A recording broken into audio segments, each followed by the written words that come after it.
Welcome back. Good to see you all, folks. Your guy Tommy Gain here for Tommy Talk. Good to see you all, as always.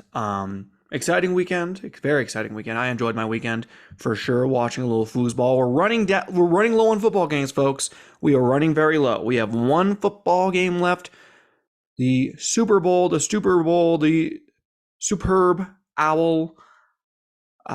It's going to be coming very soon, 2 weeks from now. Final football game of the year. But we still had two more this weekend. First up, Kansas City defeats Baltimore 17-10. Let's start off with this. On Sunday, Lamar Jackson, the guy who's most likely going to be MVP of the National Football League, Lamar Jackson, had his chance to elevate himself, to elevate himself to being that dude, to being on that truly elite level where it's not only that he is a regular season monster, but he's also a clutch postseason dog. And what happened? He failed. He came up short. Now, he came closer this time than he has ever before, but in a year where he seemed to have the team, to have more talent, everything around him, he still fell short at the feet of Mr. Patrick Mahomes. Obviously, I think the Ravens had a really bad game plan overall. They didn't run the ball as much as they should have. They tried to beat the Chiefs too much at their own game and not enough playing football the way they play it. It's tough. I know Lamar Jackson, about probably, 30 teams in the NFL would probably love having Lamar Jackson as their quarterback. Maybe not 30. Let's say 25 teams in the NFL would love having Lamar Jackson as their quarterback. And yet, he has not been able to rise above and make it happen. And when the Chiefs walked into Baltimore, which was supposed to be the world versus the Chiefs, and they were supposed to be the gritty baller team, taking on, the Taylor Swift team, and the Brittany Mahomes team. That was supposed to be the case. Instead, they got outclassed and outplayed by a generational quarterback and will not be heading to the Super Bowl. Now, people will also talk about Sean Smith and a couple of the calls made in the game. I just think overall, Baltimore got outplayed. They scored a touchdown on that second drive they had and then couldn't get in the end zone after that. I mean, they're lucky the game was as close as it was. Their defense did stiffen up a bit, but they still fell short. And that's something that Baltimore fans are going to be thinking about for a long time. Now, moving on to the NFC Championship game. Final score, San Francisco 34, Detroit 31. I am someone who can appreciate people, being ballsy, taking their cojones and going for it. That's what this country was built on, after all. People came here with a dream, and they had the balls to go for it. And there's ballsy. And then there is reckless. And Dan Campbell and the Lions on Sunday didn't just poke a toe over that line, they jumped over it with 2 feet and did a barrel roll when they got to the other side. Starting off, they took a huge lead, 24-7. And when they were taking that huge lead, CJ Gardner-Johnson was waving to the San Francisco crowd. Bye-bye, bye-bye. We're going we're going to Las Vegas. You're not. Which, if I were a Lions fan, seeing that in real time would have absolutely incensed me. I know the history. I know the past. I know what's happened to the Detroit Lions time and time again. Why are you tempting fate? Why are you trying, going, na in the face of fate? It's going. And listen, I don't know whether I think to a certain extent I believe in karma. I'm not sure if it's really real or not, but I think as a sports fan, at least, you intrinsically believe in karma and stuff like that. And if you are trying to bring on karma, that's how you do it. Waving goodbye to a superior opponent when it's only the second quarter. Insanity. Then after Dan Campbell. So the Niners make their comeback. Brock Purdy played, I think, balls to the wall. He played really well, better than just a game manager type. He made the throws when he needed to make them. He brought them back, 20 points unanswered. And Dan Campbell then, 2 different times in the second half, goes for it on fourth down. Once in the third quarter, once with 7 minutes to go in the fourth quarter. Now, the first time, going for the field goal would have put them up 3 scores. They were up by 14, 24-10. They could have gone up 27-10, which I think they probably should have kicked the field goal. But you know what? That's a hindsight is 2020 kind of thing. You really want to go for it and push forward. I can kind of understand, wanting to be aggressive and going for it. I can get that. I can understand that. Maybe I don't agree with it, but I understand that. All right. Then, in the fourth quarter, 7 minutes to go, down 27-24. They have a chance to kick the field goal and to tie the game up 27-27. And what does Dan Campbell do? He goes for it on fourth down. They don't get it. San Francisco goes right down the field, scores, and now you're down by 2 scores, and the game is basically over. And the analytic nerds came out after the game and said, well, actually, both these decisions, they improved their chances of winning by like 2%. And like, what? If there's ever been an indictment against analytics worse than that, I've never heard of it. I mean, that is, I can't imagine someone with true football IQ thinking that makes sense, because it doesn't. It really doesn't. All right. I guess if you put everything into a vacuum, maybe some of that stuff makes sense. But if you actually understand situations and you have that feeling in your bones about how things are going and what things are happening, and doing that simple football math, that tying it up at 3 points, tying it up with 3 points, and then even if they score, you can still come back and tie it up, instead of, because let's say you get the touchdown, you go up by 4, you still are down by a score if they score, and it doesn't make sense to take that risk. That's reckless. That's not ballsy. It is reckless. And Dan Campbell was reckless. The analytics let him down. But you know what? I doubt that Dan Campbell actually knew what the statistical odds were in that moment. I doubt it. I doubt that he had some stats nerd up in the press box telling him, well, you have a 2% better chance. No. I guarantee you he just did it because he, wanted to be aggressive, which I can appreciate until a point where it just ends up hurting you more than helping you. All right. And he said it after the game. It was going to be so much harder to ever get back to this position because now everyone's gunning for you. And you have that, the monkey is on your back.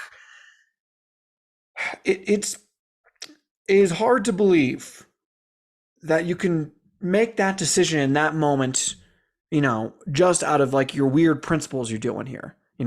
Football, no matter what stats people will come at you with, and stats can be very helpful. Don't get it wrong. Stats can be very helpful and can help you win football games for sure. I'm not saying that they can't, but when it comes right down to it, football is a game of simple math.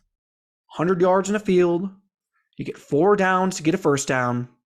You count in multiples of 7s and 3s and 7s plus 3s, things like that. And it just felt like that sort of common sense just went out the window for the Lions on Sunday. He said after the game, well, hindsight is 2020. No, it's just common sense. Foresight is 2020. He should have had foresight, which should have been clear in that moment that he needed to kick that field goal. And if he kicked that field goal, maybe with how they scored, the game ended up ending where they lost by 3. Maybe it goes to overtime, and maybe they have a chance to win. Maybe they recapture the momentum. But didn't happen. Did not happen. Very bad. Very bad. I do kind of feel bad for Lions fans, but man, oh man, Dan Campbell, I think really screwed the pooch on that one. Honestly, truly. Super Bowl, I mean, obviously people are saying it's a bland matchup. It's a rematch. Kansas City versus San Francisco. It'll be an interesting couple weeks. A lot of Taylor Swift talk will be running through the streets over the next couple weeks. There's going to be a lot of comparisons about Brock Purdy and Jimmy Garoppolo. He's probably the worst quarterback to make the Super Bowl since Jimmy Garoppolo with the 49ers did it, which is not really an indictment on Brock Purdy per se, but more of an indictment, more of an elevation of how good quarterbacks have been, making it to the Super Bowl the last few years for the most part. I mean, it's been, Matt Stafford, Joe Burrow, Patrick Mahomes, Jalen Hurts, Tom Brady. These guys have been ones making the Super Bowl, not someone like Brock Purdy. But credit to Brock Purdy. I think he deserves a lot of credit for that game. And we'll talk more about the Super Bowl. Obviously, it gets closer and all that kind of stuff. Now, moving on. So this weekend, let's back it up for a second. So something happened in Providence this last weekend. All right. And let me set it by saying this. In the year of our Lord, 1663, a man named Benedict Arnold was elected as the first governor of the colony of Rhode Island. And he was considered a bold and a strong leader. Then, just over a century later, his great-grandson, his own namesake, also named Benedict Arnold, committed one of the worst sins in the history of the United States of America, which was not even the United States of America yet, and betrayed the Patriots and George Washington for the Redcoats and became the object of a new slur in our American vernacular, being a Benedict Arnold, meaning that you are a traitor. Now flash forward about 250 years, around there, a son of Rhode Island, much like the first Benedict Arnold, Mr. Ed Cooley. He came to Providence and he said, "This is my home. I love this place. I want to stay here." And he built something special. And he got everyone involved. And he helped elevate that program back to closer to what it used to be when it was a pretty dang good program in the Big East. And then last year, he became the first coach ever to leave one Big East school and go to another Big East school when he hopped over to Washington, D.C. and joined all the other, liars. And he became the head coach at Georgetown. And it was disgusting. It was despicable. And this last Saturday, the first time he came back to Providence, he went to a hostile Amica Mutual Pavilion, formerly the Dunkin' Donut Center. You may know it as the Dunk. And it was probably a little bit closer than it should have been. They were 11.5-point favorites. They didn't cover the spread, but the Friars and Providence, with their new head coach, Kim English, pulled it out. Good for them. The Benedict Arnolds do not win. Just like how the original Benedict Arnold did not win in the end, this Benedict Arnold is not winning, or did not win on Saturday. Now, before the game, a YouTube channel called Big East Films, run by a man named Blue Demon Degenerate on Twitter, he's a great follow, put out honestly a great documentary called Divine Providence, all about the journey of Ed Cooley and Providence and how he left Providence. And it's a little wacky and out there, and there's some crazy stuff in there. However, it was a really well done documentary, honestly, especially for an amateur guy who is not like a professional filmmaker. I thought he did a really good job. Now, a lot of the stuff in there was not exactly copyright friendly per se, because he took a lot of footage and stuff, but still, I thought it was great. He's not making money off this or anything. He's just making a really dang good documentary. And I thought he did that. But then the site known as Field of 68 took offense to some footage he used in an interview that he did with John Fanta, who works with Fox, but also works with Field of 68. And One of the guys over there, Field of 68, Jeff Goodman, often maligned by college basketball Twitter, decided to slide into his DMs and threaten him with lawsuits, saying that he's going to get sued. And then strangely implies that he's going to go to jail. Oh, you're going to look good in orange. What? Huh? You're a professional in this field, and you're coming after this kid, and you're threatening him with, financial ruin potentially, and with some mysterious jail time, which is insanity. I mean, childlike behavior for sure. And listen, Goodman, a lot of people I know don't like him very much at all. I know that when he came into Providence this last weekend, the students, when they saw him, were going, F Jeff Goodman. They don't like him. And he definitely doesn't want you to watch this documentary, Divine Providence. He doesn't want you to watch this documentary. And that is why it is, in the description, you can find the link to Divine Providence, the documentary. Watch it. There's some crazy stuff in there. I don't endorse everything that's said in the documentary. However, it is a fun watch, especially when you consider that it was not done by some professional organization, but by a fan and a fan creator and stuff like that. I thought it was really great. Honestly, I thought it was really great. Then, so this is a subject that hits close to home. I live in Denver, as you may know. On Saturday night, the Sixers came to Denver, played the Nuggets, lost 111-105 to the defending world champs, but there was something a little off, something a little strange, because someone was missing. Someone by the name of Joel Embiid, the reigning MVP, quote unquote, of the NBA. The reigning MVP was out mysteriously. And what's even crazier is that Embiid beat out Nuggets center and probably the greatest basketball player on the planet right now, Nikola Jokic, for the MVP last year. And for some odd reason, he did not play. And he later blamed a phantom knee ailment on his absence. And what's even crazier than that is that apparently Embiid has not played a game in Denver since 2019. 2019. I'm sorry. If you claim to be the best, you're trying to make yourself out to be the best, and you are proclaimed the best by the NBA in their postseason awards. How can you duck playing the best in their home arena? And anyone who tries to say, oh, well, it was just this and that and this and that, it's been happening so many times. It's one thing it happens once. It's a little peculiar when it happens twice.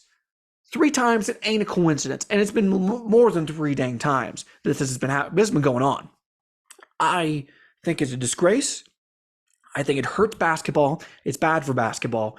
And Embiid and the Sixers need to take responsibility for that and have him actually play in this game where people want to see him play.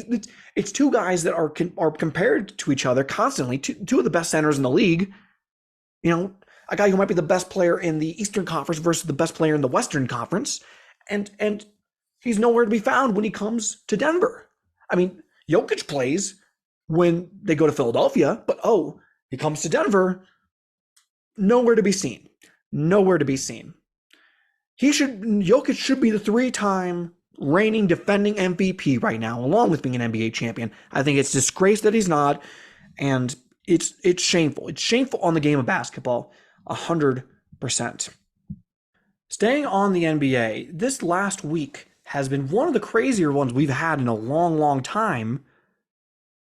In a very long time. Because now, so in the last week, first of all, there were 2 different 70-point performances. 2. Embiid and Luka Doncic.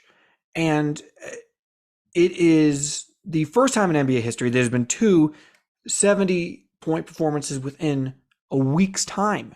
The previous record was 13 days apart, and that was Wilt Chamberlain, doing it like back in 1962.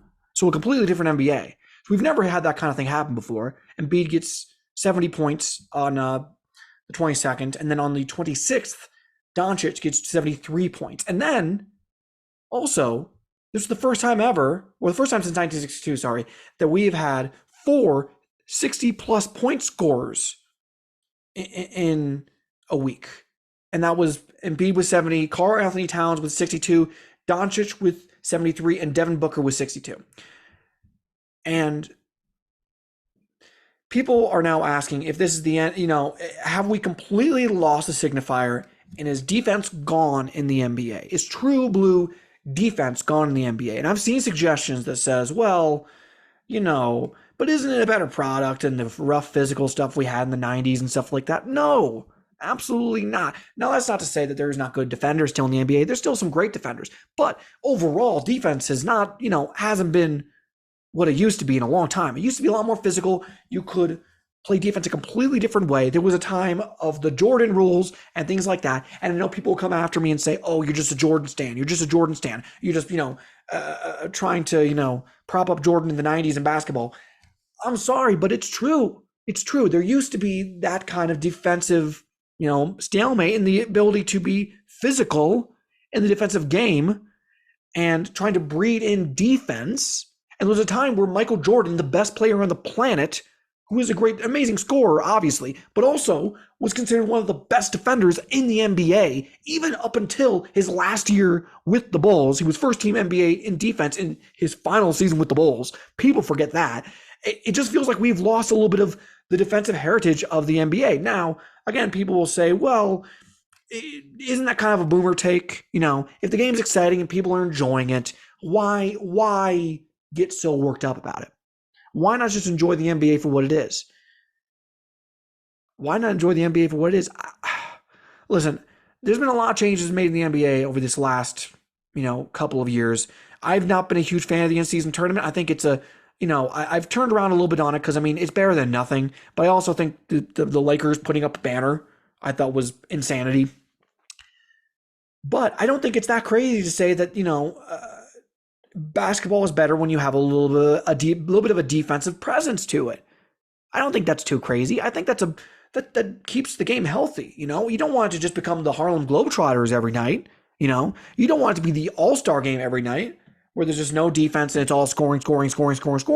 You want a little bit of that full court press, ground and pound kind of thing going. And I'm not saying it's completely dead from the game. It's not dead at all, but it's becoming less and less common across the league as a whole, and I think that's a bad thing for basketball. I truly do. Now, do I think that this can't change? No, I think there's many ways it can change over time.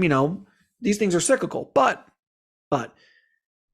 it's not like the NFL where there's, it's a passing league now, and, that's probably for the best, even though I think there's a lot of questions about, quarterback, what can you really do defensively in the NFL anymore? Can you play defense the right way? Stuff like that. But there's some good reasons, injury-wise and things like that, for the NFL to, pull back on some of that stuff. It's not really the same in the NBA, really.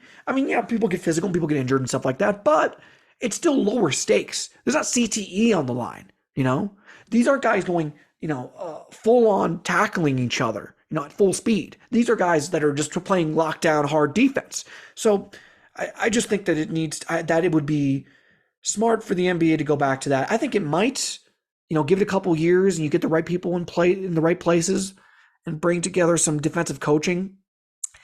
And you have more guys like Jokic, per se. And now, like the rise of the center and stuff like that, maybe if that keeps going, maybe you could see defense, reappearing, even though it hasn't, despite the fact the center has been, such a major position over the last few years after it died off for a while, back from its glory days, back to Dwight Howard. When Dwight Howard was a superstar, the center was the center of attention, it felt like, in a lot of ways, not always. But, the center has come back into attention in the NBA, and yet defense hasn't followed with it. Maybe eventually it will. I don't know.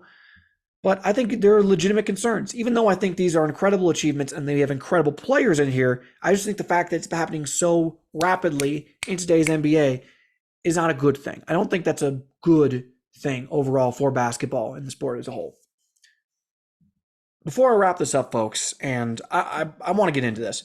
Killers of the Flower Moon. Now, I will admit it took me a little bit too long to watch it. It's been out for a while, and it's on Apple TV, so I said, I'll watch it. I thought it took the good opportunity to watch it, and I finally got around to it, and I gotta ask, Will Scorsese ever make another great movie? Will he?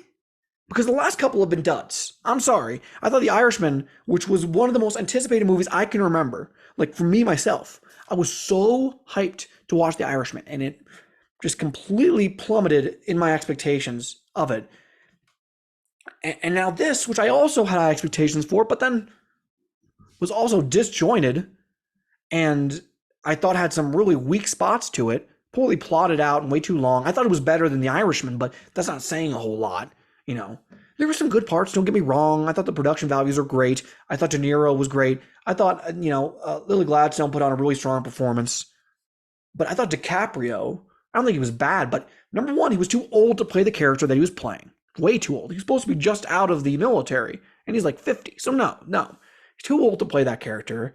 And it was just underwritten. It was an underwritten character. I know that his character is not supposed to be some great, orator or anything like that, or the sharpest knife in the drawer. But that doesn't mean that it has to be so underwritten, which is what it felt like it was. And then, everything, kind of, it felt very truncated there in the back when they finally bring in the federal agents and there's the whole investigation part of the movie. That felt like it took way too long. We didn't see enough of Jesse Plemons. There was some weird conflicting loyalties that weren't examined as well as they probably should have been. It was not a terrible movie. I'm not saying it was a terrible movie, but man, when you're someone like me who loves Scorsese and the movies that he's made, who thinks that, Goodfellas and The Departed and The Wolf of Wall Street and Casino and all these types of movies are some of the very best movies, some of my favorite movies of all time. The fact that, you see him put out what I think is substandard product for his acumen and his reputation, it's just so disappointing. And now he's getting a little bit older in age, and the question has to be asked, is he going to make another great movie? I think he might have read a couple too many press clippings and kind of, not been restrained in on himself to really, bring it all together and to compact in together a great movie. These movies don't seem to have the same kind of youthful passion, stylized bravado that his older movies had. And people will say, well, that's because he's gotten older. Well, Wolf of Wall Street wasn't that long ago. And that movie, and he was still very old when he did that. Or not, he was still pretty old when he did that in 2013. And that was great. That was a great movie. It was passionate, it was youthful, it was awesome. It was so well done. And it just feels like he's lost that. He needs to get back to it. And I'm not a hater of Scorsese at all. I just think that he needs to come back a little bit and put together more of a romp kind of thing, and kind of, if you've watched a great Scorsese movie, you know what I'm talking about. So that's what I'm really talking about here. I still love you, Scorsese, but man, oh man, I think that he needs, I hope to God his next one is better, honestly. And maybe now that, maybe he won't get those same huge budgets he's gotten for these last couple, might cause him to kind of restrain himself and kind of migrate back to his older ways a little bit, maybe, which I think could be a good thing. It could be a good thing. I'm just saying.